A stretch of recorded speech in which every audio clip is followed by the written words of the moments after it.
करवा चौथ के लेके करवा चौथ पूजा करने वाली की तैयारी चल रही है सब। क्या क्या है इसमें? इसमें करवा है, चलनी है, लोटा थाली है सेट में पूरा, और सीख है, श्रृंगार है, ब्लाउज का फीस है, लाल कपड़ा, जितना पूजा का सामग्री लगता है पूरा सामान है। ये कितने रुपए का है?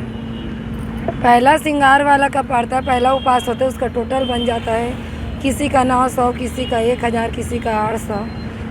छन्नी की क्या वैरायटी इस पर नए? छन्नी की वैरायटी है, हम लोग जहाँ खरीदते हैं वहाँ पे 50 रुपया कर दिए देने वाले, यहाँ मार्केट भी में ग्राहक 85 मांग रहे हैं, आगे बढ़ नहीं रहा। जो हमारी खरीदी वो महंगा पड़ के बेचने में सोच हो रहा है। और इस बार करवा को भी नए गेटअप, नए साज सज्जा के साथ करवा भी इस बार महंगे दिए, करवा को भी 50 रुपये जोड़ा दिए, ग्राहक आते तो 85 रुपये जोड़ा मांग रहे हैं।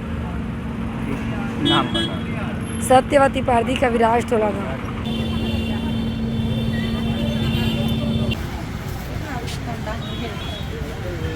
नहीं नहीं, मामा साइज एकदम